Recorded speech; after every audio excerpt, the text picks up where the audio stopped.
Good morning. Welcome to the Vendetta Sports Media Daily Show. It is March 15th, 2023. I'm with Anthony Miranda. Anthony, how are you doing today? I'm good. How about you? I'm pretty good. I'm excited because I'm going to the World Baseball Classic tonight, Oh, okay. Phoenix, and that's going to be a lot of fun, I'm sure. But we got a lot to talk about today. We've got a lot of NFL news, a lot of breaking NFL news.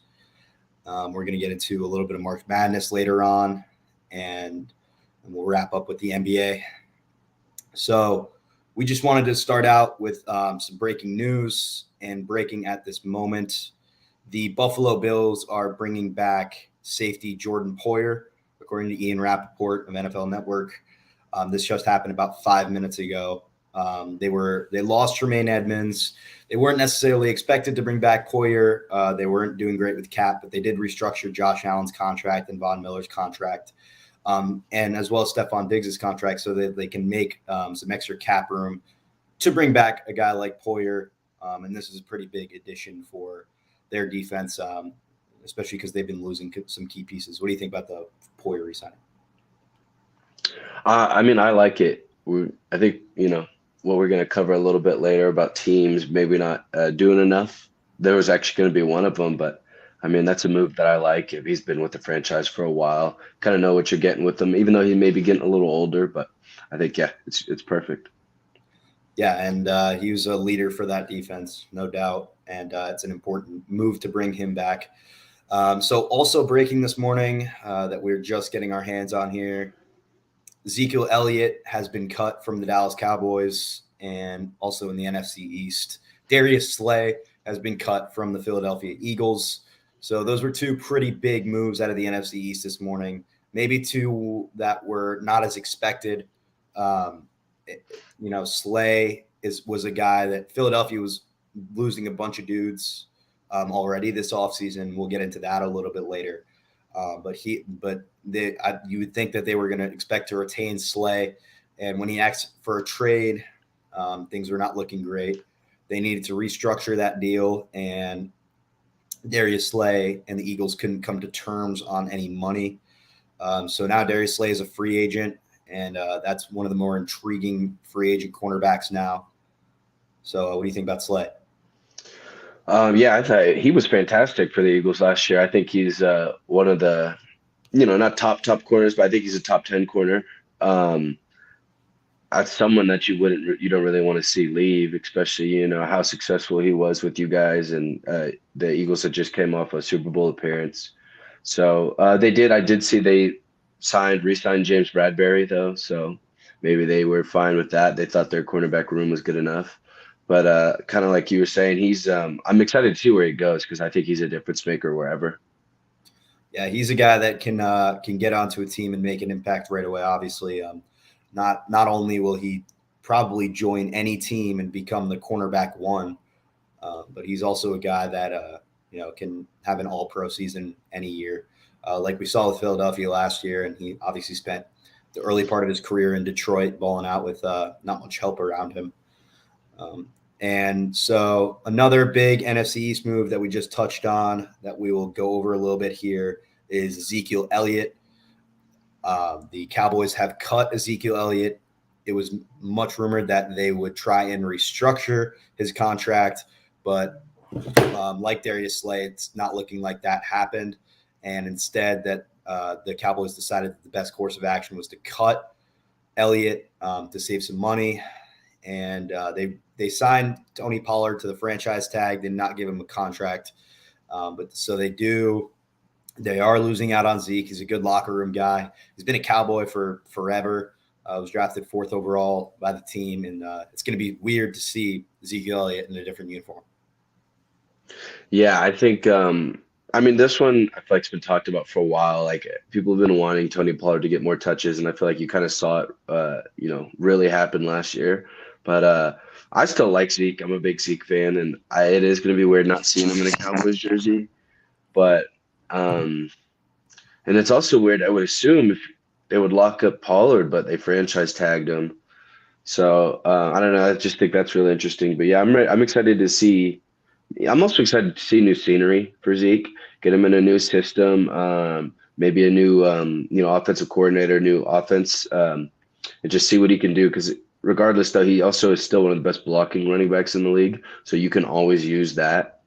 But I did not expect that. Yeah, when I woke up today to see that he was cut. Yeah, those were both of those NFC East moves were pretty big moves to see this morning, and one was the Zeke, like we said, was a little bit more expected than the other with Slay there. But yeah, we're gonna move on a little bit here. Um, might as well get to our talking points now. NFL free agency has been pretty crazy these first couple of days. Obviously, with these moves, we can't get around to everything. There's been a bunch of under the radar moves, a bunch of quarterbacks signing in new places, as there is every year. Quarterback carousel. The NFL is really 24/7. Doesn't really turn off very often, especially right now. With all these players agreeing to contracts, and by 4 p.m. Eastern time today, the league new year will begin, and teams can officially sign their players and to new contracts. So free agency been pretty hectic so far. We're going to jump into some winners and losers of this free agency so far. These first couple days, the league tampering period, obviously beginning and pre New Year, winners and losers. So I'll take the lead on this one. Denver Broncos have really impressed me so far. What they've done, Sean Payton and company, John Elway are making it certain that they're not going to have another year like they did last year. It was difficult for the Broncos, obviously, last year to protect Russell Wilson. Wilson was getting hit a lot. He threw a lot of interceptions because of it, a lot of turnovers, and it just wasn't the same quarterback, wasn't the same team, and he wasn't a leader. He was being yelled at by his teammates on the sideline, all those things, and that really came out, and it really did the Broncos in, and they really had a pretty awful season. They ended up with the 5th overall pick that they didn't even have. They had to trade it to get Wilson with Seattle, so they don't have their first round pick. So it was a pretty miserable season for the Denver Broncos, and they came out and they addressed their needs right away. They signed Mike McGlinchey, the 49ers offensive tackle, to a big 5-year, $87 million contract. So that was a pretty big one to get to boost up the offensive line. And in the same vein, you got Ben Powers that goes there as well. So they signed two pretty top tier offensive linemen in this class right away, right on day one.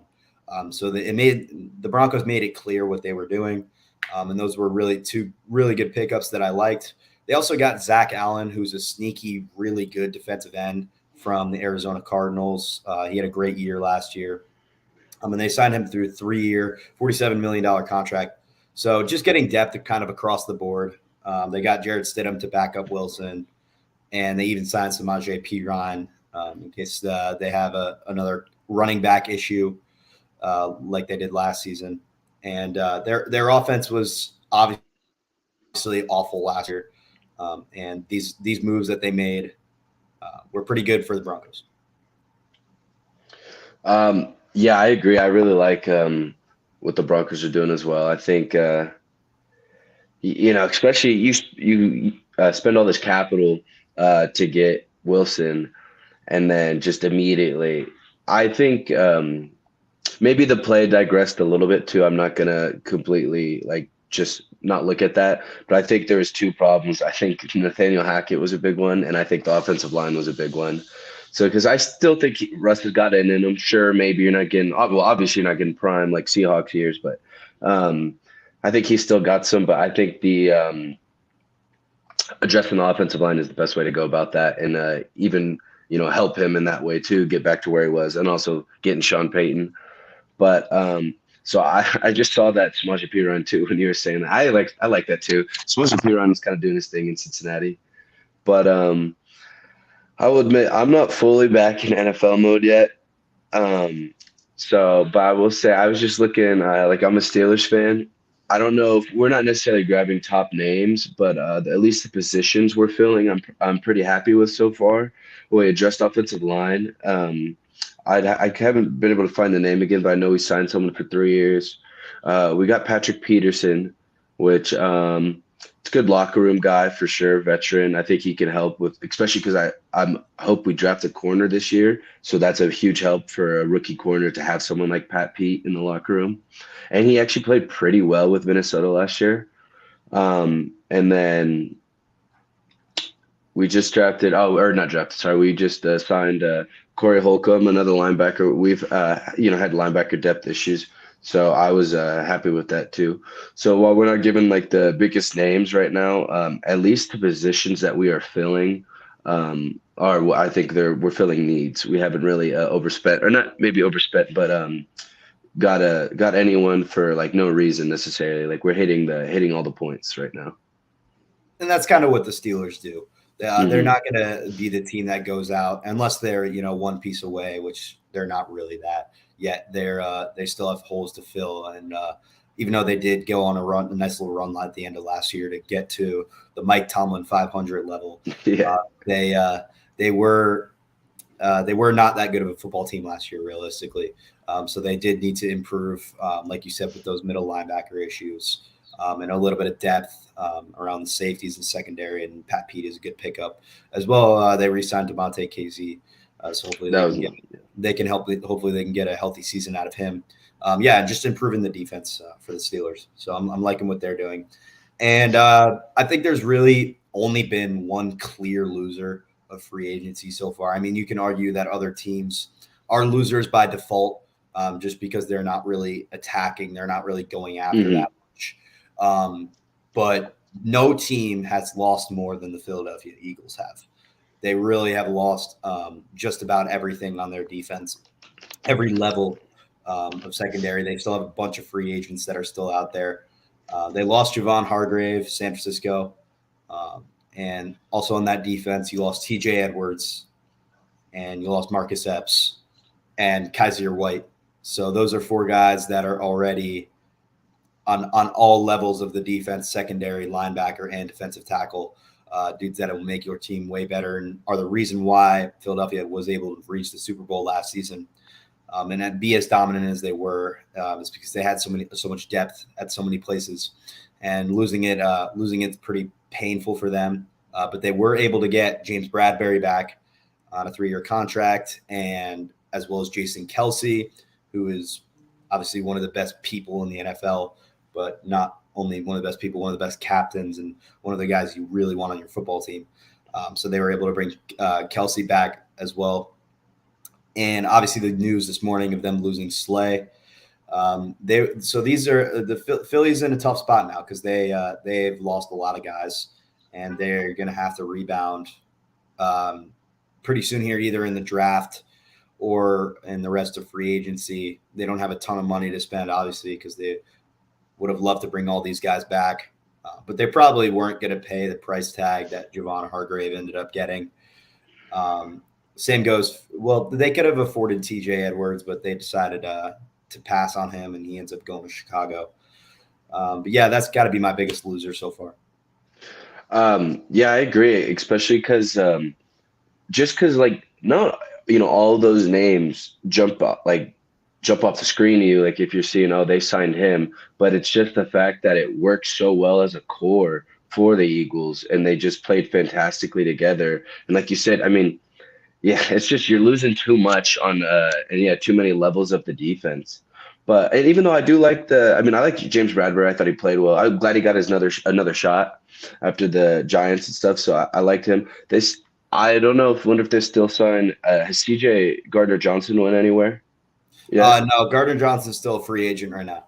Okay, because I also like him, but yeah, I mean it's gonna be tough when you like Slay and Hargrave. I almost picked I didn't know I saw the Niners lost a lot of people, so Mm. I didn't want to pick them specifically, but I loved the Hargrave like the signing. Like that's perfect, especially kind of like you were saying, not that necessarily they're completely one piece away, but I mean that defense, like you add someone like Hargrave to the defense, and it just becomes that much more of a problem.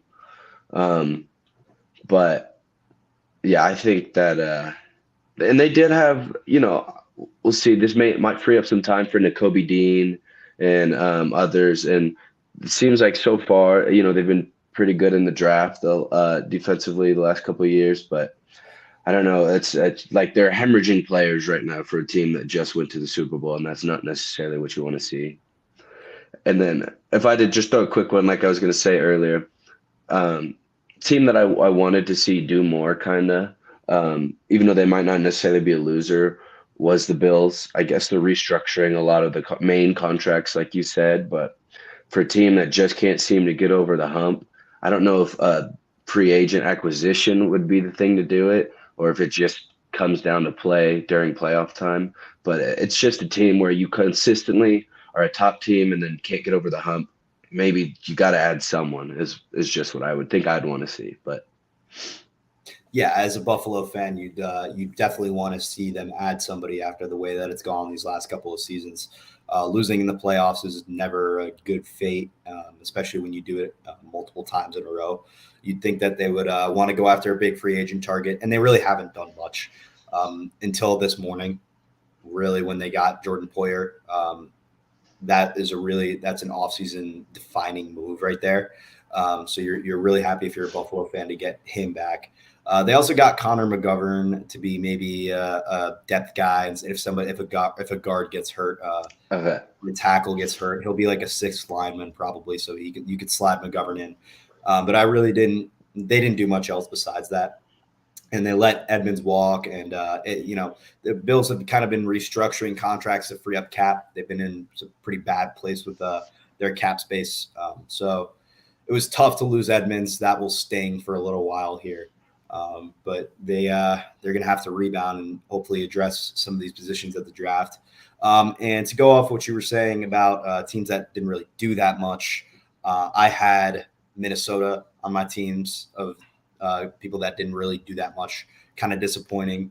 They lost Dalvin Tomlinson, who was a good guy on the defensive tackle, an anchor guy who could stop the run and gets the quarterback as well. I think he had one of the more higher tallies of sacks or defensive tackles this year. Patrick Peterson, he was a pretty important piece to their defense last year. He's gone. They don't have Eric Kendricks anymore. He's gone. So they didn't really do much, and they kind of let a lot of free agents walk from that defense that was already pretty bad last year. Yeah. So maybe they're kind of saying like, hey, we're going to go in a different direction and try and replace all these guys at all these positions with new younger guys, and hopefully it works out.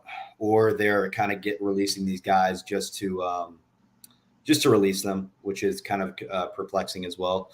And then they also got Josh Oliver for a 3-year, $21 million contract. And I don't even know who that is, to be completely frank. He's a tight end. And if you're paying a backup tight end, $3 million, or $21 million over 3 years, that's just a ton of money to be paying a guy. Well, guys like Leighton Vander Esch just got 2 years and $11 million. Kaiser White got 2 years and $11 million. If you're giving a backup tight end 3 years and $21 million, I don't really know what you're doing. Yeah, is I assume then Herb Smith isn't on the team anymore? I believe he's just been injury prone these last couple seasons, and they're maybe looking for like a second tight end to kind of throw into the loop there. But they have TJ Hawkinson. Yeah. So I don't get that one. Yeah, because like you're saying too, especially knowing that they lost that many players on defense, that defense wasn't that great to begin with. And then if you're not filling them with anything, that might be an issue. But if you wanted to maybe switch to the trades that surprised you a little bit. Yeah, let's do it. So the trades that surprised me, I kind of thought, I was a little surprised on the return that the Colts got for Stephon Gilmore. I thought that they could have gotten way more than a conditional 5th-round pick. Stephon Gilmore was a starter that played 16 games last season. People are saying, well, he's older. He's getting older in age. He's kind of cheap on his contract. They couldn't really get a whole lot for him. But I don't really agree with that. I think he'll be a second corner for a lot of teams. And had they had boosted their leverage a little bit with Stephon Gilmore, obviously trading him to the Cowboys for a conditional 5th-round pick, I mean, that pick is going to end up being like 160. So I mean, Stephon Gilmore is a way higher caliber player.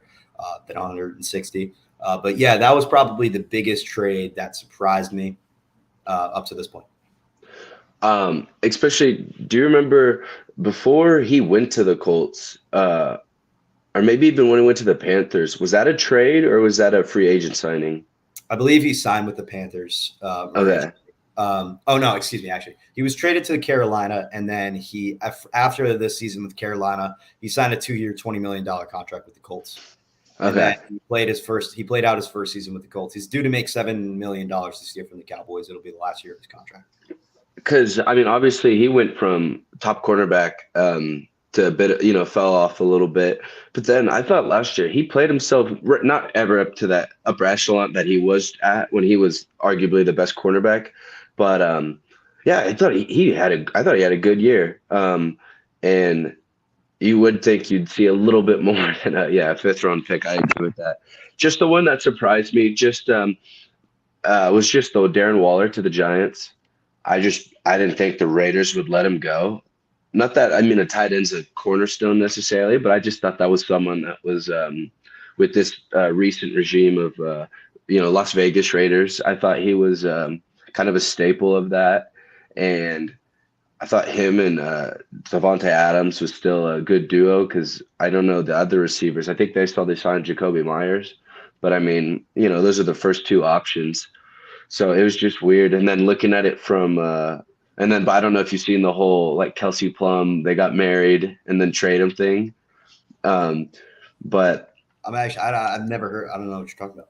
okay, so just real quick, there's like some not really conspiracies, but at least jokes going around that I guess Darren Waller just got married to Kelsey Plum, who's a WNBA player, and she plays for the Las Vegas, I think it's Aces, Yeah, the women's basketball team. yeah. And apparently they didn't invite whoever the GM is to the wedding or whatever. They literally just got married last weekend, and then boom, he got traded to the Giants. So people are looking at that. It's unfortunate, but comical timing, if anything. That is pretty unfortunate timing. Obviously the NFL, like we said, is 24/7, so anybody can be traded at any time. And Mhm. the GM not being at the wedding, that tells you something, and that kind of ties into what I was thinking about the why the Raiders might have traded Waller in the first place. And I think it really might have had to do with two things. We were talking about it a little bit on NFL Network yesterday. Um, the contract, he's going to be owed a lot of money for these next couple of years until 2026. So that's something the Giants are going to have to take on. And if he ends up being injured again, like he has been these Mhm. last couple of seasons, that's really going to be the Giants biting the bullet on that one. They're banking on him being healthy. Obviously, they are.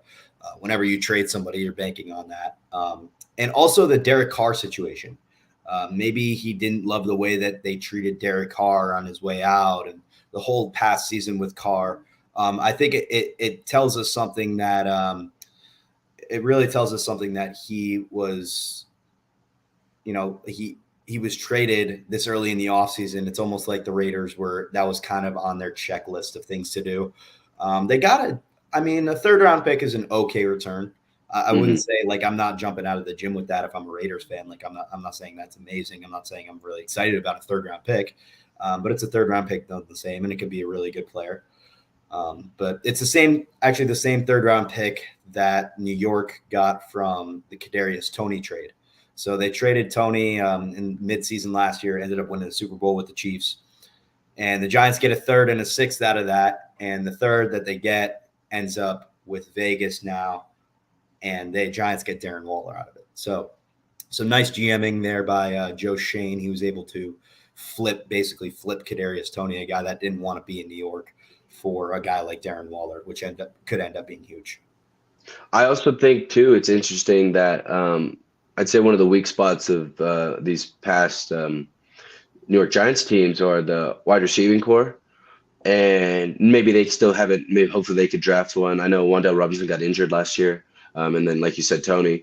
But so maybe they get one through the draft, or if they could find someone out there still. But interesting to go the tight end direction, and maybe trying to bump up the passing offense through that position specifically, and through a player like Waller. I think it could be a little interesting. Yeah, for sure. And I don't think they're done on offense yet. They've got some great weapons now. Obviously, they've secured Barkley and they've secured Jones. Well, Barkley for this season at least, and Yeah. they locked up Jones for a 4-year contract, big contract, making a ton of money. Play quarterback for the Giants, and we'll have to see how that contract pans out. Because Yeah. I'm as a New York Giants fan, it does make me nervous. But I trust Jones because of what we were able to do last season with as little as he had. True. They really had no offensive weapons at all. I mean, Kenny Galladay was supposed to be that guy. He had 4 catches on the season. Hmm. Darius Toney traded midseason. Darius Slayton was he ended up being gone too. So yeah, it was tough, but we just wanted to finish up our NFL conversation with 2 of the big quarterback conversations.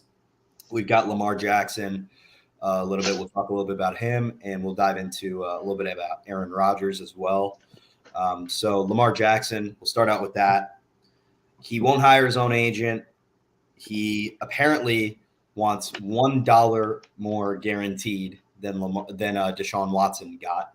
Deshaun Watson got 200 million, 200. I believe it's either 200 or 230 million dollars, completely guaranteed from the Cleveland Browns. So he says he wants $1 more than Deshaun Hmm. got, which is interesting. And you also have teams publicly declaring that they're out on Lamar Jackson, which is not really something that you see very often. But yeah, take me into with your thoughts on Lamar. I like Lamar. I think he's a great football player. Um, I think he's. I mean, you want to talk about, don't get twisted. They did design the system around him a little bit, and that's why he's been so successful as a dual threat quarterback. But you want to talk about not having options, like receiving wise and everything. I do like Rashad Bateman. We'll see. Need him to be healthy and stuff like that. But the fact that Lamar Jackson, I think 2 years ago, was like an MVP favorite. He was arguably having the best season through the first 4 to 6 games. I can't remember when he got injured, but then he got injured. Um, but I mean, I think he's very talented. I think you can win games with him for sure. And then I also think he can win games in playoffs too. I know that hasn't happened yet, but I'd have to relook at the whole contract situation, the quarterback market. Didn't the Browns kind of screw up the whole quarterback market when they did what they did with Deshaun too? Yeah, in a way Considering for sure. In a way for sure. considering he hadn't played and they offered him so much guaranteed, I think was the problem. Um, I mean, do I think? Yeah, I'd probably take Deshaun Watson. I mean, I think he was probably on the better trajectory a little bit. Does he want that $1 more? Ethical reasons, maybe. I mean, maybe he's like, well, I think I'm worth that, so that's fine. But I don't know. I'd love to hear your thoughts on it. Yeah, I mean, I think he's probably at this stage worth a little bit more than Deshaun Watson, which is hard for me to say because obviously Lamar has played 10 games these last 2 seasons. So it's tough. It's still tough to weigh someone's value when they keep getting injured. I would just seeing 16 games out of Lamar Jackson would just be something that you'd really want to see. But I have no idea where this is going to go. Like he could, it seems like the relationship with the Ravens is pretty fractured at this point. And if he ends up leaving Baltimore, they're screwed. They don't. Hmm. I mean, they have Tyler Huntley, and he'll probably slide right into their starting quarterback position for next season. But I mean, is he really a starting caliber quarterback when we really look at it? He struggled down the stretch last year when he had the chance with Lamar. And then he obviously got eliminated from the playoff game by Cincinnati.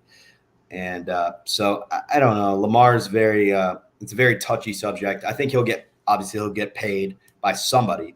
I Hmm. don't think he'll play on the franchise tag for the Ravens this season. I think they will get a contract done with him before the season starts. Maybe I bet he skips out on OTAs a little bit. And it's the only thing we're going to be hearing all summer in the NFL world is will Lamar Jackson sign a big contract? Yeah, I mean, and I don't know. Do you think if I'll ask you a question, but first I'll say, I mean, I wouldn't mind seeing him in new scenery too. That just the whole organization and him, and maybe with some fans, just seems kind of toxic, and it might be best. Like, I don't know if you think they can contend for a Super Bowl, so maybe why not already get ahead on that and try to do something with Lamar then. But do you think I was gonna ask? Do you think he could be? If you could maybe name a situation too, but at first, do you think he could be successful in other places? Oh, absolutely. Yeah. I think teams can look at what Baltimore has done with Lamar these last, 4 or 5 seasons and see, a way to configure Lamar and make him successful. But Lamar's a guy that you got to build your entire offense around.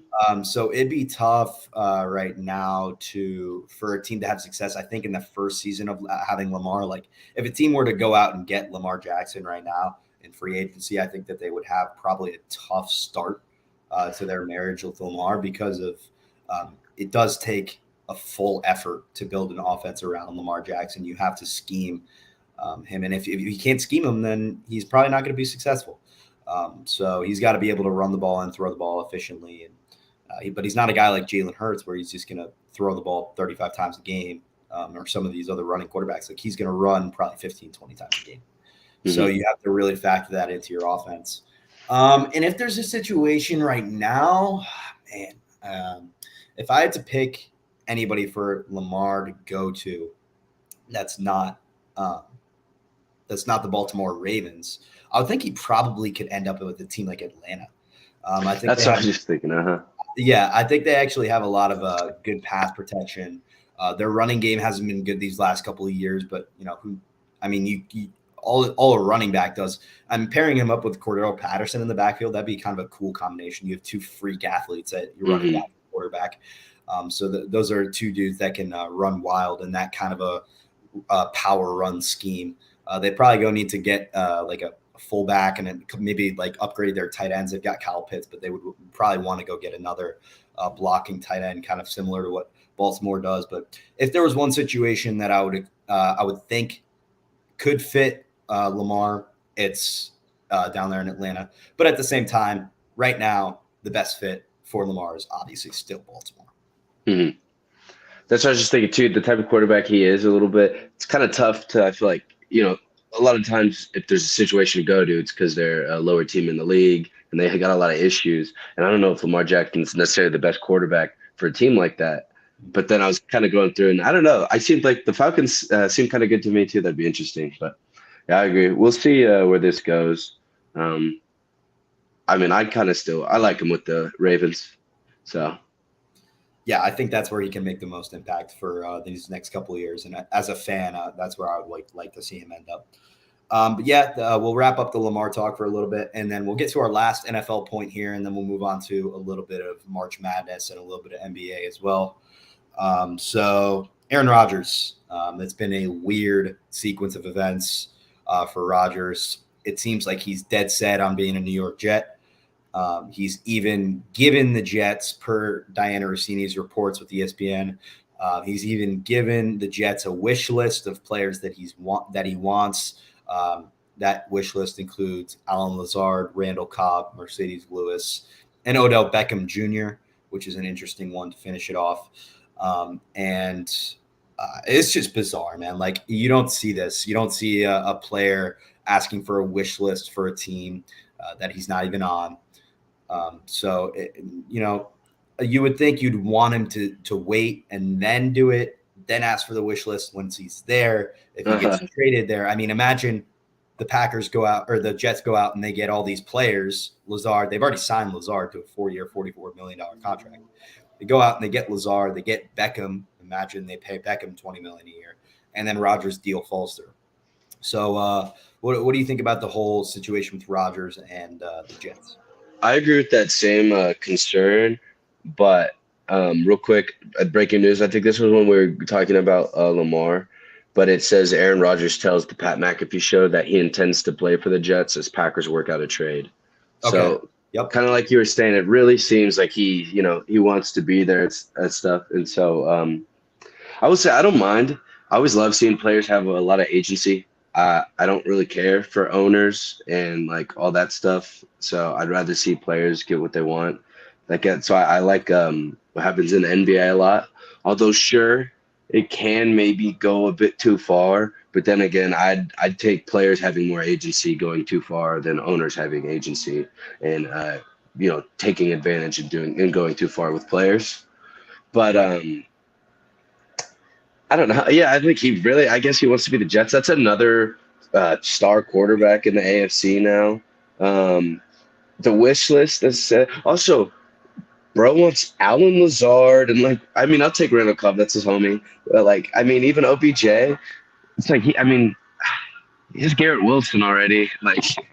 Um It's a and pretty bizarre thing. I mean, yeah, the people that he just failed with Green Bay last season, he wants yeah. them back, which is kind of strange, to say the Uh-huh. least. I But yeah, think I'm just seeing this Rogers news just now.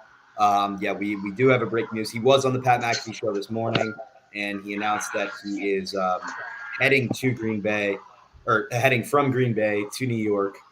And I just pulled a quote here from Ari Meroff, great Twitter guy. He's my sports update on Twitter. He's pretty awesome. I always get uh-huh. free agent news from him. But he said, Aaron Rodgers says the Packers want to move on, and now so do I. So it's a Hmm. direct quote from Pat there, Interesting. from the Pat show there. And we heard rumors around the mill that that the Packers may have wanted to move on, and now we're confirming this. And I mean, has the the the Green Bay Packers literally just had Brett Favre twice, right? They had a Hmm. legend for all these years that was the Packers guy. He was the quarterback. He was there forever. And then, things kind of go south, kind of have a bad year. He's getting older, and they trade him to the Jets. I mean, same Wow. situation with Favre. Pretty incredible that this ended up happening this way. History always repeats itself. Um, yeah, I mean to keep it, I guess, a free agent, not look back on the career he had with the Packers and stuff. But um so what is that division looking like now? That's Josh Allen, Aaron Oh, yeah. Rodgers, I guess Tua. I'm blanking on his name right now, Tua, Yep. and then Mac Jones. Yeah, that's interesting. Um, just off the bat, because they were improving last year. Just a quick first thought: are Jets a playoff team next year? I think so. I mean, Hmm. they've got a ton of pieces on defense, and they were about a game out from the playoffs. They lost a couple games down the stretch, and they had a really bad quarterback situation down the stretch. Last season, they were a quarterback away. Let's just be honest here. When Mike White played, they were a really good football team. They Hmm. dropped 44 points on the Dolphins one week when Mike White was really playing well, and that they had that team humming. Brees Hall's coming back. Garrett Wilson will be there again. He had 1,100 yards receiving on offense. I mean, that defense, you go up and down. You got Sauce Gardner's the leader of that defense. Still got C.J. Mosley manning the middle. Quinnen Williams on the defensive line. I mean, that roster Hmm. up and down, they've got some serious, really good players, and I really like the way that they're And coached as well. hmm I would say, and look how much they just hit on those recent picks. You still got the draft to go get more people too. Yep, So, yeah, absolutely. I don't know. I think they Their are. two You're best right. players last season, you could argue, were rookies. You Hmm. had Garrett Wilson win Offensive Rookie of the Year, and then you had Sauce Gardner win Defensive Rookie of the Year. So anything could happen with the Jets, but obviously that division is going to be unbelievably good. I mean, you've got Josh Allen's Bills over there, and they're re-signing Poyer, and they're going to be a threat as long as Josh Allen is there to win the Hmm. division. Stephon Diggs as well. And then you got Miami, who's one of the most interesting teams in the entire league. They've got a ton of self-evaluation to do this offseason, but they were a playoff team, and they gave the Bills all they could with Skylar Thompson. Remember, Skylar Thompson was a starting quarterback in a playoff, Yeah. and they only lost to the Bills by I think 4 points. So they were right in that game. Their defense played really well that day. So that and New England now is probably like the team you're looking at and saying, "Hey, this team could be easily in last place again." Hmm. So the Jets really interesting, Miami really interesting. We know Buffalo is going to be there, but it's going to be tough to compete in the AFC. So I'm not saying the Jets are a lock by any mean, but they have a really good team than a really exciting team. It's a good time to be a Jets fan. We'll see how it progresses down the road. And now we've kind of wrapping. We're going to wrap up here on our NFL talk. It was a good NFL talk. We got a good 40 minutes there of some footage about free agency and the quarterback carousel and all the madness that is this time of year in sports. And speaking of madness, we're going to talk a little bit about March Madness and the NCAA basketball tournament. Pretty exciting stuff. First four. Tuesday was first four games between Texas A&M, Corpus Christi, and they were able to beat Southeastern Missouri State by I think it was 4 points. They ended up having a pretty good win there. Pittsburgh was able to beat Mississippi State, and they're going to be the 11 seed, and they'll face Iowa State. For Texas A&M, Corpus Christi, they'll face Alabama in the first round. Obviously, 16 versus 1 there. And Pittsburgh will face Iowa State, 11 versus 6. And Pittsburgh shot 47% from three last night, which is, obviously the reason they ended up winning that game. They just had one more point than Mississippi State. Good effort by the Bulldogs. Just came up a little bit short. So what do you think about Pittsburgh and their chances against Iowa State? Good. I think Iowa State's very beatable. So I don't think I'd have to fully, now that I got the matchup, now that I know, for sure who's playing, I can really look into it. But just off the first reaction, yeah, Iowa State is big, great defense even. So they can cause a lot of issues, but that offense is a problem in Iowa State. It's just not good. And you want to talk about, who else has a pretty solid, good defense? I'd say I'd have to look at the analytics, the rankings again. But I think Mississippi State is top 30, if I'm being generous, defense too. So Iowa State has a great defense. So does Mississippi State. And Pitt just shot 47% against that defense. So I like Pitt's chances. I'm not calling out for an outright upset. But then again, I don't know. Mississippi State's problem the whole season, I think they were the worst three-point shooting team in all of college basketball, and you shot 26%, in the play-in game kind of. So, it's going to be tough. I liked. I think Tulu Smith was probably the best player on the court last night, yeah. And I don't know, just couldn't get the job done. That's not the other thing too. It is a little worrisome. Let me check the free throws out. And they shot, I don't know, to shoot more free throws, shoot 47% from three, and still only win by one, though, is also a bit of a red flag. So it'll be interesting. I'd like to, I'll wait to speak on it more. I would like to get all the numbers fully in front of me and look over them. Like we said about Mississippi State, they've got a really good defense, and they were able to fight in that game when they were really they probably should have lost that game, looking back on the stats, by 10 or so. Maybe not 10, but 5 or 7 or 8. So they were able to scratch and claw, and it was a good effort by them, and that's what they did really down the stretch the whole year in the SEC tournament. So Pittsburgh, that's a good win for them, good momentum boost.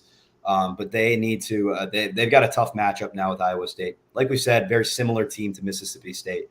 So we'll see how Pittsburgh rebounds. And for the other 11, so we got another first four matchup tonight. We got two more. So the early game will be at 3:40 Pacific time, and that's Farley Dickinson versus Texas Southern. And I'm an Arizona State Sun Devil currently, so I remember Texas. Are Southern. You kidding me? Yeah, I am. Yes, dude, I go to Nevada. Oh, do you? What? Do you really? No way. Yeah, we're matched up tonight, like we said. Nevada, Arizona State. That'll be tonight's matchup at 6:10 and 6:10 Pacific. So we'll get into that one in a second. But I remember Texas Southern beating Arizona State actually way back in, I think, the fourth game of the season. So I like Texas Southern tonight just because I saw that they beat us. And they had some pretty good effort. I remember watching that full game and being like, "How are we losing to these dudes?" But it makes me a little more, reassured that they won. They ended up winning their conference. They're 14-20, and they won their conference. They finished 8th in the regular season in their conference. They ended up winning the SWAC conference tournament. So that's how they got the bid. And Farley Dickinson, that'll be the matchup there. But let's really get into the ones that we know and care about the most. You're a Nevada guy. I'm an Arizona State guy. Let's talk about it. Yeah, I'm excited. I kind of this is the one. I'm also a big fan of just West Coast teams in general. So um, I didn't want to, because I kind of like those rooting for Arizona State, especially since two of our guys from Nevada last year transferred, and Desmond Cambridge and Warren Washington. They're on Arizona State now. So this would be kind of like, even like for the players too. It's like, kind of a reunion, a little maybe more competitive too. But I mean, I don't know. It sucks because, like, obviously, I want my team to win, but I did like Arizona. I do like Arizona State, so I was hoping that we'd get matched up against someone else in the first four. But I don't know. I guess first, but I guess I'll give it back to you real quick. How do you see it going down, or what do you like in this matchup specifically? Yeah. So Nevada's a really good team. Up and down, they're a really good team. And like we said, we talked about Warren Washington and Desmond Cambridge Jr. and those guys transferring them from Nevada. So I think this game's going to be super physical. I think it's going to be a really gritty game. A lot of emotion on both sides of the ball. Both teams would love to have this one. Nevada, obviously they would beat a much bigger school than in Arizona State, and they would obviously be moving on to the next round, into the first round. So that would be pretty big for them. And Arizona State's got to make sure that they don't foul a whole lot because Nevada can really shoot free throws. They have fourth highest, I think, percentage in the entire March Madness and entire college basketball, entire NCAA. So that's something that they really do well. And if Arizona State is able to shoot the three tonight, they will win the game. That's just what we've kind of gone over this entire season with ASU is if they make their shots, they have a pretty good chance of winning the game because they're uber talented. Their top five guys are really talented. They've got DJ Horn that can score. He could drop, 25, 30 any night. Desmond Cambridge has been the top scorer this year. And then you've got his brother, Devin Cambridge, who's also a starter for the team. Warren Washington as well. And that front court has been pretty great this season with Washington. And then you've got Gaffney as your sixth-man backup center. So the Arizona State, I've really liked what they did this year. Finishing fifth in the Pac-12 is a really they actually finished fourth in the tournament, and they finished fifth in the regular season. So they were one of the better Pac-12 teams this year. And they're facing the team that was technically last in as far as seeding goes. Nevada ended up finishing as the last team to make it into the tournament. Yeah. So that's a very exciting one. I'm totally pumped up to watch that one. That'll be at 6:10 Pacific. Yeah, so I'm excited too. I think even going into it now, because obviously I've been watching my team all year, but getting into the numbers for March Madness, I didn't realize how much they are a team that they do everything I like when I look for a team in March Madness to make a run. You got to shoot your free throws, hit your free throws. So, yeah, like you said, so fourth or fifth best. When it gets late game, which it tends to do a lot in March Madness, it's hard to win a free throw battle against Nevada. They do not turn the ball over. They're very good with that. So they're not giving free points and not losing possessions. And then we're good, efficient from three as a team. Except that's just the only problem I worry about too is I just think we don't score enough sometimes, and going up against someone like Arizona State, who was the first dude you said? Because I know Desmond Cambridge. I'm hoping for an inefficient Desmond Cambridge game because you get a lot of those, and I know that's that's when I guess Arizona State's vulnerable. But then again, he could also hit five or six threes in a game and just be hot too. And that's a lot of firepower to overcome. Yeah, him and DJ Horn are really the two Okay. dogs of who's got to make a lot of shots tonight. Both of Mm-hmm. those guys, if they get going early, they can really make a difference and they can start making shots. And then Arizona State's a completely different team. If Horn and Frankie Collins and those guys start knocking down shots, then Arizona State is pretty lethal. Yeah, Arizona State has had trouble with turnovers this year. And Nevada's a really good matchup in favor of Nevada because they play clean basketball and they make their free throws and they don't turn the ball over. And that's really where they can take advantage of ASU because ASU has a tendency to get really aggressive sometimes to the point where they can make a lot of mistakes on the offensive side of the ball. They're 142nd in NCAA in turnovers at 11 and a half a game. So Nevada's definitely got the advantage on them there. Real quick too, and then just to wrap for offensive wise, what Nevada needs to do, we need a Will Baker game. That's our third scorer, but he could. He dropped against Utah State. He had 25 points in the first half. So not that he'll do that because that was only a one-time thing, but I'm saying he has that explosion in him. Although I am worried about because we also need him to get rebounds, but I'm worried with someone as big as Warren Washington in the paint on the opposing side. But if not, I mean, Keenan Blackshear, big guard, needs to keep hitting his shots, but also if he can get to the line like he does. And then Jared Lucas is just an absolute bucket. I think he's averaged over 20 points his last 4 games. He's had like 28, 26, and 24, which are insane, especially since our last 3 games have been losses. So I'm worried because if he drops 26 again, you would think that's a win, but evidently it hasn't been. So I don't know. But if anything, I'm excited. Also got a little bit extra on Nevada too. So yeah, I think I know what you mean. So it's definitely a good flair here. It's a good matchup. This is actually one of the better first 4 matchups I can think of in a long time. The pairing here is just great. Everybody on the West Coast is going to be watching this game, and the 2 teams are pretty tied together, so it's going to be an awesome one.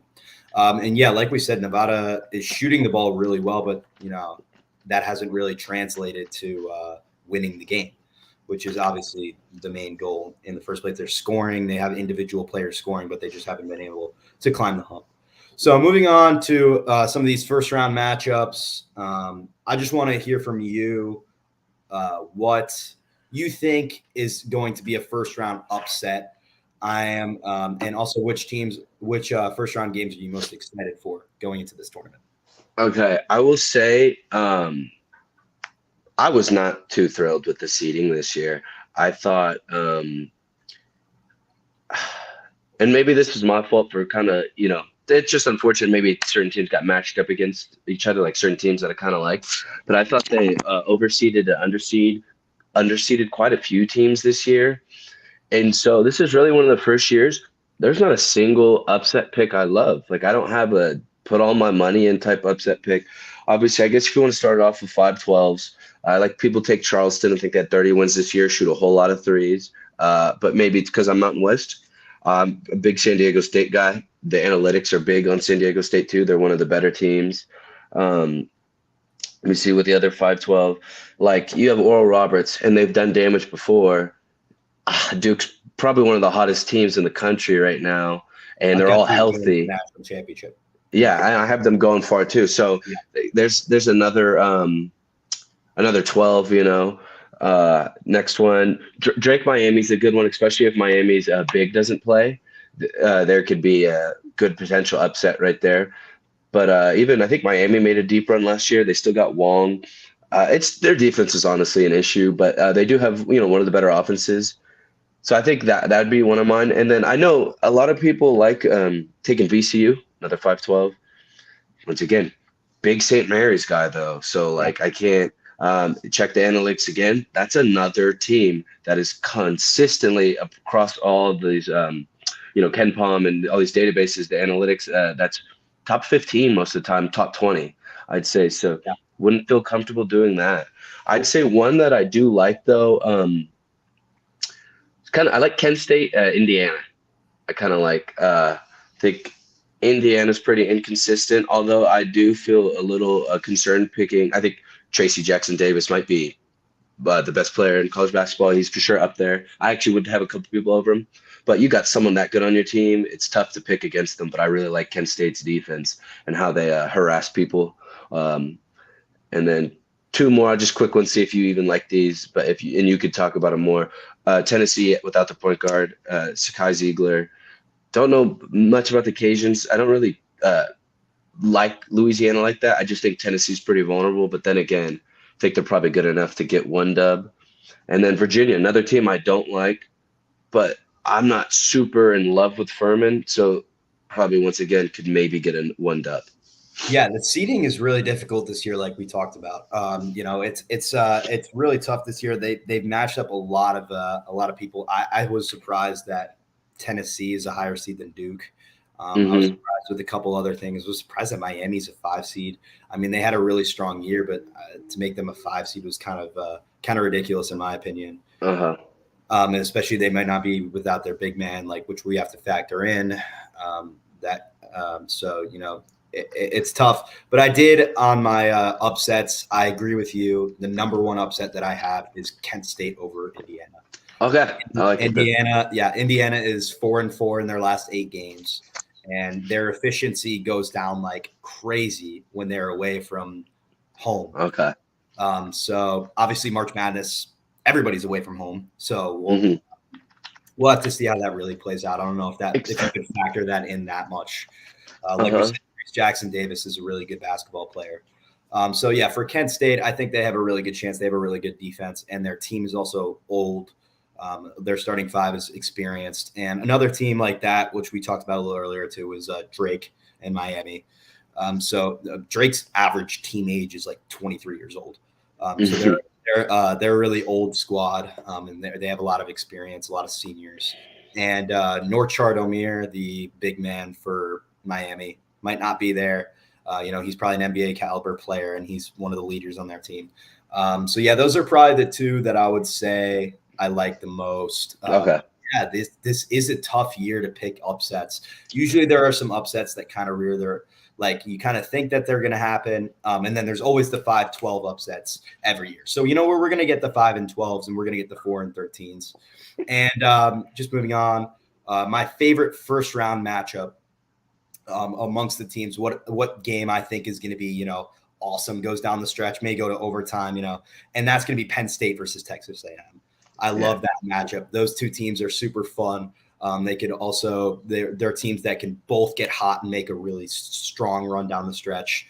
The winner is probably going to have to play almost definitely going to have to play Texas, assuming Texas wins their 2-15 matchup. So I think this game is going to be really hard fought. Penn State has a lot of experience. Their 5 starters are all seniors, and they needed to win down the stretch to get into this tournament, and they did. They won, I think, 3 or 4 games in the Big Ten tournament, got all the way down the wire with Purdue, and ended up losing to Purdue only by, I think, 1 point. So this Penn State team is chaotic.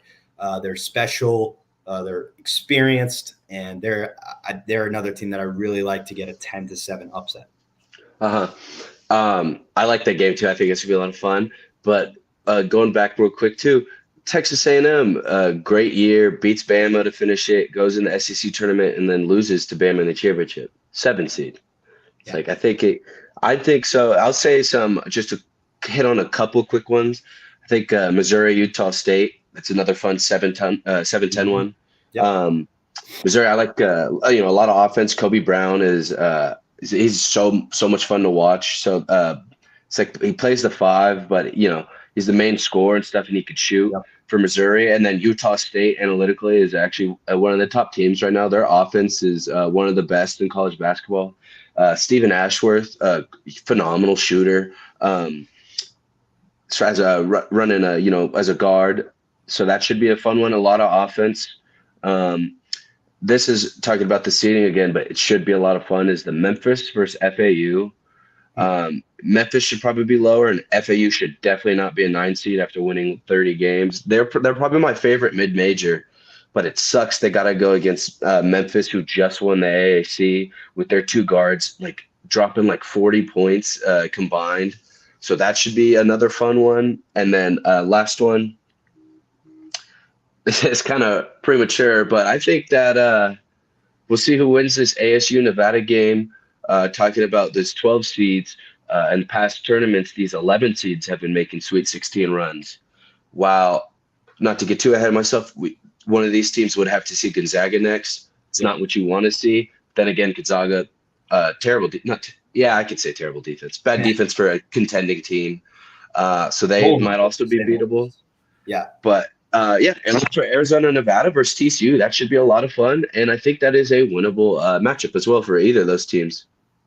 Yeah, absolutely. TCU has shown that they can be pretty vulnerable. They played pretty well in the Big 12 tournament, but they're pretty vulnerable as well. And Memphis, that game, that's going to be an interesting one. I really like their backcourt. FAU being a 9 seed is pretty crazy considering they won, what was it, 31 games. Hmm. They were pretty unbelievable this season in the American Conference. So the AAC was really competitive this year. Memphis, obviously, taking that one from the number one team in the tournament, Houston, and they end up being an 8 seed. So it's interesting to say the least. I also like, just to finish this off, I like one more matchup that's really intriguing to me is USC Michigan State. And that's one of the big ones that people, another 7-10. It's one of the big ones that people are really saying, hey, this could be an upset. Okay, I was going to say, where do you lean on that one too, real quick? Right now, I lean towards USC because I'm a Pac-12 guy and I've been able to watch Hmm. what they've been doing all year. But they're really well coached and they're really well organized. I really like the way that their offense runs, and that Michigan State has shown some they've shown some ability to not be there the entire time. They went on a couple skids throughout the season. I know, and I'm not really too caught up on that one, to be honest, with Hmm. USC Michigan State. I've been kind of looking at some other things here more than anything. But obviously, the 3-point ball is going to be Michigan State's best friend. I think they're either first or second in all of college basketball in 3-point percentage. So Hmm. they're going to really have to hit a lot of threes if they want to beat USC. But USC is a really good defensive team, and they're a team that really was strong down the stretch in the Pac-12. Of course, they only won one Pac-12. They they didn't win any Pac-12 Because tournament. Arizona State upset them, right? Yeah, they Yeah, that had was the a first huge round. win. They had the first. It was really one of the wins on why Arizona State's here, Yeah. because USC had that first round bye. They were the 4 seed in the Pac-12 tournament, so they had the first round bye, but they ended up losing to Arizona State. So it's not favorable for USC, but I think USC's defense is going to be just enough to upset the Spartans. I don't know. It's kind of a tough one for me. Another tough pick for 7-10. Yeah, I was just curious because that's what I'm going back and forth on. Like, I think I started USC, leaned Michigan after researching more, and then kind of almost going back. So I was just curious. Yeah, for sure. So we'll have to see how that one plays out. And yeah, it should be an exciting March Madness for sure. We're excited for the first round and the big first 4 game tonight. I know everyone on the West Coast is going to be watching. I'm going to have to be able to watch on my phone. I'm going to have to be doubling it up. I'm going to be at the World Baseball Classic game, like I said, Okay, yeah. in Phoenix, and so I'll have to watch that March Madness game on my phone. But it's very exciting. It's a great time of year for sports, and especially we got the NBA down the stretch here, and we're really ended up here kind of towards the end of the regular season in the NBA and getting into the playoffs a little bit too. So who do you think is slowing down a little bit? Who's surprising you down the stretch right now when we go as teams overall? Slowing down and let me see. I think for sure, kind of like I think you were saying, but the Knicks right now are really surprising, especially because I'd like to see. Let me just try to pull up what they're seating. I'll give it back to you real quick so I can pull up all the teams if you have Okay. any off on the top of your head. Yeah, well, like we were talking about with the Knicks, it's they've been really strong down the stretch here, and they've actually been doing it a lot without Jalen Brunson as well, which has been one of their best players this entire season. Obviously, they signed him that big contract, hoping that he would be exactly what he's been this season. He's Hmm. been a primary scorer to go off Randall. And he's been really efficient this year. He's been a really good basketball player for the Knicks, and that team is really meshing together. The Josh Hart trade ended up being a pretty big one at the trade deadline. He's playing a lot, and he's playing really well. And the Knicks really didn't give up that much to get him. So yeah, they're one of my favorite teams down the stretch here. They ended up at the 5th seed right now. They're 11 games above 500, and they're pretty firmly in the non-play-in part of the Hmm. Eastern Conference. So with a couple weeks left in the season, what do you think about the Knicks and kind of the rest of the league? Yeah, I like the Knicks. I think, at first I heard they were doing good, and I was like, okay. I mean, it's kind of like the East a little bit, but then like, no, they were like, I saw they were like actually doing really good, Yeah. and then like seeing Jalen Brunson and everything. So yeah, I'm excited. Also, because just got to watch them on national TV when they played the Kings on the TNT right there. So that was Yeah. a great game. So seeing them, like you were saying, Josh Hart was getting a lot of minutes, a lot of playing time, and a big fan of Quentin Grimes too because I like Houston. So I like their chances. It's I'd say basketball's a little bit more fun when the Knicks are good Yeah. and can make waves in playoffs. For But sure. now that I think of a team that's slowing down, or not, yeah, maybe not slowing down because after trade deadline, maybe they just never picked it up. But the Mavericks, I didn't intend them to lose so many games with the Luca and Kyrie pairing. I just seen they're a 9 seed right now. So I'm dumbfounded that the Thunder are an 8 seed. But yeah, the Mavericks are a 9 seed right now. So that's still a team I think that could do damage in the playoffs. But I mean, that's not where you want to be. You're looking at the 9 seed. Say you get an 8 seed, you get to play the Nuggets first round. Um, it's probably not ideal, but it's Luke and Kyrie, so anything can happen. Yeah, and I think the Mavericks, they were the 6th seed when they acquired Luca and Hmm. Kyrie, and now they're the 9th seed. And I don't think anyone was expecting that. They're under 500 now. They're 12 games back of first place in the West. Obviously, they're not going to catch that, but just to kind of point it out as a fact, the West is really bunched up. But I mean, they have the same record as the Lakers right now. I mean, to think about that. Yeah. And the Thunder, the play-in right now. I mean, these teams are all separated by the slightest of margins. It's the 7 Minnesota Timberwolves who they've really bounced back pretty well after Hmm. the trading deadline, and they ended up like trading off D'Lo, and they've really actually bounced back very well from what their season started as. They could have ended up really as like the 13, 14 seed this season. They had an awful start to the season, so they're Yeah. back in the 7. And they're 35-34. And then Oklahoma City, Dallas, and the Lakers are all tied at 34 and 35. And to see Oklahoma City here is just astounding. It really shows you what Shea Gilgeous-Alexander has been able to do for that team, along with guys like Isaiah Joe, and I know they traded Mike Muscala, but before he left too. And I really the Thunder really haven't been on prime time, obviously a lot. Hmm. But the one game I really remember watching the Thunder and saying, "Hey, they've got a lot of cohesion. This team could be pretty strong down the stretch." Was the game where LeBron broke the scoring record, Mm. and we obviously all eyes were tuned in on that on the Lakers and the Thunder that night, and the Thunder won that game. So they've been Yeah. pretty strong. They've been pretty strong throughout down the stretch this season. I don't think by any means the Thunder are going to go far in the playoffs. But I think that they've been a really interesting team to watch. And like we talked about with the Mavericks, I don't really know. They're kind of spiraling out of control a little bit. They lost that game against Phoenix last Sunday, and that was one that they really could have had. Luka missed that wide open layup to send the game to overtime on ESPN, and then they get into a little bit of a chirping conversation after that. But yeah, Oh yeah. they've only won 3 of their last 10. They've got a chance to rebound tonight. They've lost 3 in a row, the Pelicans and the Grizzlies twice. So they've got a chance to rebound tonight against the Spurs, the lowly Spurs. So they should have a chance in that one. But another team that's really slowed down, in my opinion, is the Boston Celtics. They've been pretty cold in their last 10 games. They've only gone 5-5 in their last 10. They actually lost to the Houston Rockets last night, which I didn't even. I looked at the score and I was like, "Hey, man, did the Celtics just lose to the Rockets?" Yeah. So that's a pretty surprising one. And not to mention that they did lose ground in the East. Milwaukee took them over and has not looked back. Quite a few Milwaukee, games. yep, Milwaukee's up 3 games on them now. So Boston's probably going to have to settle into the 2 seed, and Philly's right behind them. So Hmm. for Boston, they really don't want to fall into the 3 seed because you'd love to have home court. They're probably not going to catch the Bucks at this point, but you'd love to have at least that 2 seed in home court in the playoffs. Yeah, that is surprising actually because I guess I haven't been watching that because I mean I still have the Celtics as near my like you know most likely champions or whatever. I think they'll make the run, and I think they could beat the Bucks, but. I mean, that's 3 games back is a lot.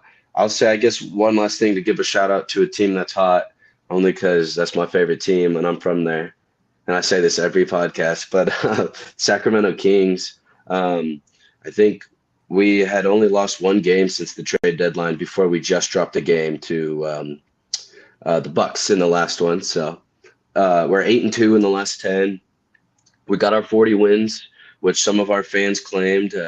I don't know if you've seen that on social media, but when it was like the California Classic, they were playing in Golden State. Yeah. You know, it's just like, yeah, all the rookies or whatever. And we had 3 fans there saying, we're going to get 40 wins this year. And everyone laughed. Yeah. Fair enough, because that was a bold thing to say, but we just got our 40 wins. So I'm pretty excited. I think, I think our offense is still looking good. If we want to, do stuff in the postseason, obviously still need to play better defense. But I think we did just lose again or lost the second seed. I don't know if I'd want to be second seed. It's tough. Like you were saying, how they're all jumbled together and that, the back end of the West. So you can't even really kind of see who you're playing yet. And I don't know. Like you don't. I don't know if you want to see the Mavs with Luka and Kyrie, or if you want to just take a team like the Timberwolves, or same thing. Do you want a good overall team like the Thunder led by one, or you got the Clippers too with Paul George and Kawhi. I don't know if that's a matchup you ever want to see. So it'll be interesting to see because I think it's pretty obviously Nuggets, Grizzlies, Kings, and then now with the Suns get KD back, that might be a problem for other people in the West, but they'll have to see kind of who they'll play. It's kind of actually fun seeing the back end of the playoffs being like pretty competitive because there's literally like the 4 or 5 teams that could make it. So yeah, and like we talked about with the entire West is really stacked and it's really going to be tough. But Sacramento having 40 wins, man. If you had told me on the day that March Madness starts that the Kings would be the 3 seed in the West and would be 40-27 ahead of the Suns, Warriors, and Clippers. I mean, yeah. I would have called you crazy. I mean, that team is just what they've done this year has been really impressive with all the veterans, and Sabonis has been amazing. De'Aaron Fox is really coming into his own. And they still have Buddy Hield too, right? No, we traded him. Buddy Hield, okay. That was my favorite player though, besides De'Aaron Fox. Yeah, Hield is pretty awesome. He's a great shooter. So yeah, the Kings have just surprised everybody. They're 1 game out of the 2 seed, but Memphis is so well coached, and they really even without Ja Morant, they can win every night. I mean, they are the team that really is fluid. Their roster's built extremely well, and they're really well coached. So Memphis is a team that can really make a run down the stretch, even without Ja Morant. But we're gonna have to see what happens with Ja. That's obviously one of the biggest question marks in the entire league right now is what's going to go on with Memphis and Ja. Obviously they're sitting at the 2 seed right now. But yeah, as far as matchups with the Kings, I think you'd want to try and get to that 2 seed, and you'd want to have to play one of the play-in teams. I think you'd rather play Minnesota, Oklahoma City. The way it sits right now, I think you'd rather play any of those 4 teams than the Los Angeles Clippers. I think you'd rather play Minnesota, Oklahoma City, Dallas, or the Lakers over the Clippers because the Clippers really well run, and the Clippers have Paul George and Kawhi, and they're one of the best teams, I think, and a team that can really make a run. I mean, maybe you don't want to play Kyrie and Luka, but I think you'd want to play them more than you'd want to play the Clippers. Actually, yeah, too. Also, just screw it. Let's just do a Lakers-Kings playoff matchup. That'd be insane. That'd be insane. I think we 3-1'd them this year too. It's always sold out every time the Lakers come in town. That'd be a good one. Tickets might be a bit expensive for me to go after 17 years of not making it, but at least downtown, I'll probably go to a restaurant near the stadium. And if God forbid we win a home game against the Lakers too in one of those series, I don't think that the city's not sleeping. No, especially if we beat them. Yeah, Sacramento has been wanting this one for a really long time. I mean, you guys have 17 years of not even being in the playoffs, not even slipping it as an 8 seed. The first round, not in the playoffs, and now they're obviously firmly in the mix. It's cool when the Sacramento Kings are good because they've never been good Recently, yeah. Yeah, yeah. For, Well, recently, yes. But in my in my lifetime and well, that's my right. my 17 years span of isn't really recent either, yeah, though. it's not my and our younger generation's span of watching sports. I've Hmm. never seen a good Sacramento Kings team. It's kind of like the Seattle Mariners, how they broke out in the MLB last year. Yeah. So we're seeing these teams that have really had playoff droughts in all these sports. They're really starting to break out of it now. Haven't. Like Hmm. the Kings, they're breaking out. The Mariners, they just broke the biggest stretch in sports, and now the Jets could really be a playoff team this year. Hmm. So they're the biggest streak in the NFL currently. New get some new fresh Yeah. faces, and I always like seeing, yeah, new teams. um Not that I dislike dynasties or anything, but seeing that new, because it's so much fun, yeah, when a whole another fan base gets to, you see, and then you see people out and about more, wearing more jerseys. It just makes it more fun. I feel like when sports is rotating a little bit more on the top teams. Yeah, and it's cool that the Kings, because they kind of rebranded. They had that whole rebrand that they went through of like they kind of changed their uniforms and Hmm. their court and everything, and they were never really good. So it's a cool branding thing for sure. And the NBA should be interesting down the stretch. And hey, we've got an hour and 15 minutes. This is a good show today.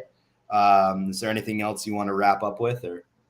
No, I mean, I think we covered a lot. I think, and then there's only so much to cover for March Madness coming up right now because it's just the first round. So that's something, it's a gift that keeps on giving. We could do it any round, and talk about more and more matchups. So, Yeah, you can come on the show every day and talk about a different March Madness matchup every day. And yeah, it's always the most exciting playoffs in any sport, in my opinion. hmm. It's always the greatest. It's literally just a bloodbath. You throw the best teams that could possibly be in the tournament in there.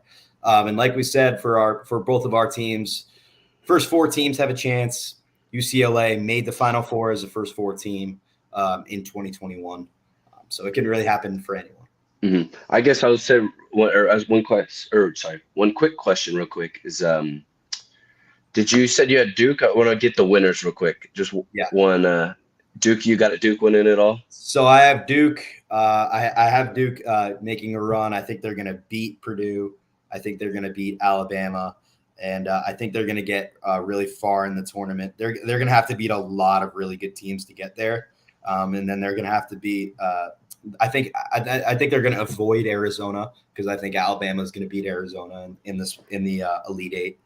And then I think I have Duke in the national championship, and I have them matched up against Texas. Okay. And I think Texas is going to win that game, actually. I think so. I have Texas as my national Um, champion just Texas because of national how champion. good their defense is. But hopefully, my sister's not watching this show because she's a North Carolina Tar Heel. And I think she would kill me if I picked Duke to go to the finals. Uh-huh. That's good. I think. I mean, I like it. I have both those teams going far, just not as far, because I have Houston. I still sticking with them. They were my team from the beginning of the year.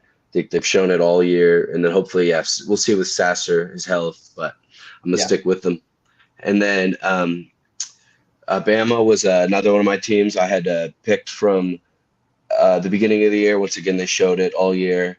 Didn't think they would be this good. So, I mean, I feel uh, like I've got to stick with them. I feel like also a lot of times it happens like when there was the Gonzaga Baylor matchup 2 years ago. Last year, I thought Kansas was pretty much one of the best teams all year. There's reasons one seeds, win a good amount of the time. So I think instead of getting too crazy with everything, I liked the team before the season. They did good in the regular season. Guys, gotta try to stick with them in the championship. Yeah, I think this is going to be a really interesting year for March Madness. I think a lot of wild stuff's going to go down, especially with this kind of missed seating that we Uh-huh. talked about a lot today. All right. Good show today. Hope everyone has a good day. Enjoy your March Madness and all your other events today.